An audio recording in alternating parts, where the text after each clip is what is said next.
কৃষি পর্যায়ে আমরা এসেছি আজকে মাঠ পর্যায়ে কিছু কৃষকের মতামত নেওয়ার জন্য। তারা অনেক হাড়ভাঙ্গা পরিশ্রম করে এবং যে টাকা পয়সা খরচ করে যে চাষাবাদের ভিতরে মরিচ, বর্তমানে মরিচের দামটা একটু কম। তো কৃষক পর্যায়ে যে মরিচের যে খরচটা হয় এই খরচ তুলনা অনুযায়ী সারা দেশ জুড়ে যে তারা ন্যায্য মূল্যটা পায় না। দেখি আজ কৃষকের পর্যায়ে কিছু তাদের কিছু বক্তব্য শুনি যে এই পর্যায়ে তাদের কষ্টটা কীরকম কীরকম ফসল ফলতে সুবিধা। আচ্ছা, আপনি যে চালটা করেছেন এর ভিতরে আপনার শুরু থেকে মানে কত টাকা মরিচ পাকানি পর্যন্ত কত টাকা খরচ হবে? মরিচ পাহাড়ি পর্যন্ত 4 বার বোনা পর্যন্ত। চারবার বোনা বোনা পর্যন্ত মানে 4 বার বুনছি।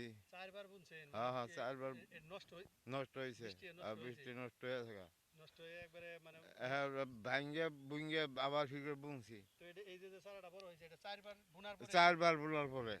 চারবার বুনছেন? হ্যাঁ 4 বার বোনার আচ্ছা, পরে। এই পর্যায়ে ধরেন আপনার একবারে কত টাকা খরচ হয় এক বিঘা 30 শতাংশ জমির ভিতরে হ্যাঁ আপনার মরিচ উঠানো পর্যন্ত কত টাকা খরচ হয়? ও তো কত উড়ানি পর্যন্ত খরচ হলে গেলে মানে 30,000 উঠে যাবো গা, 35,000 টাকা। 35,000 টাকা খরচ হ্যাঁ হবে এক বিঘা জমির এক জমির বিঘা ভিতরে। জমির ভিতরে। আচ্ছা, তাহলে আপনার এই মরিচ শুকানো মানে পাকা মরিচ শুকানোর পরে কতটুকু মরিচ হবো?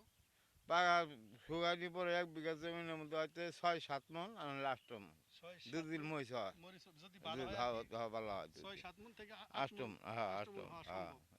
এই পর্যন্ত এই আচ্ছা, 8 মণ আপনার যদি 30,000 টাকা খরচ হয় এর ভিতরে আপনার সবে যে নিড়ানি, আগাছা মুক্ত, কীটনাশক, তারপরে আপনার কাই কামলা এগুলো বা সবকিছু দিয়ে 30,000 টাকা খরচ। 30,000 40,000 নিচে খরচ নাই। এই যে কইলাম 4 বিঘা বোনা 40,000 টাকার খরচ। হাল খরচ মানে আল চাষাবাদের খরচ মরচ হুদ্দার নিয়ে 40,000 এই টাকা পর্যায়ে ধরলাম। তাহলে তো তাহলে আপনাদের এই মরিচের ভিতরে তো অনেকটা তাহলে লসে থাকবে। নসেই যদি তো থাই। যদি 7 মণ মরিচ হয় স্বাভাবিকভাবে 7 মণ যদি মরিচ হয় যদি এখন ধরেন মনে করেন যে বর্তমানে যে বাজার পরিস্থিতি হ্যাঁ মনে করেন এই তুলনাভাবে তারপরেও তো মনে করেন একটা লাভ হওয়ার সম্ভাবনা আছে নাকি? হ্যাঁ হ্যাঁ এডি তো এটাই আর কি। তো ওরকম ভাবে আপনারা যে বাজারে যে বিক্রি করতে যান এই বিক্রি করতে মানে কত টাকা মন বিক্রি করতে পারেন মরিচটা?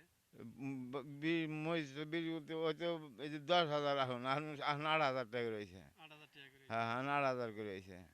তাহলে এই পরিশ্রম করার পরেও তারপরে মনে করেন এক পর্যায়ে বেশি একটা লাভবান না। হ্যাঁ এই মরিচটা কয় মাস লাগে আপনার এই এই এই মরিচটা কয় মাস লাগে মনে করে যে এই কি যে মাসেই করছেন এটা মানে? এটা কার্তিক মাসেই পড়ছে এখন। কার্তিক, অগ্রহায়ণ, পৌষ, মাঘ, ফাল্গুন, চৈত মাসে উঠবো। চৈত মাসে উঠবো। হ্যাঁ 5 মাস 6 মাস হ্যাঁ সময় লাগে হ্যাঁ আর কি। 6 মাস সময় এই লাগে। 6 মাসে এত মানে লং টাইম একটা ফসল। হ্যাঁ তারপরেও তো মনে করেন আপনার যদি ভালোভাবে কৃষক মানে সরকার যদি মনে করেন এই মরিচটার যদি একটু দাম দর যদি একটু বাড়িয়ে দেয় আবার যে তাহলে তো একটু পোষায় হ্যাঁ সম্ভাবনা আছে। পোষণ সম্ভব তো আছে। ইনশাল্লাহ ধন্যবাদ।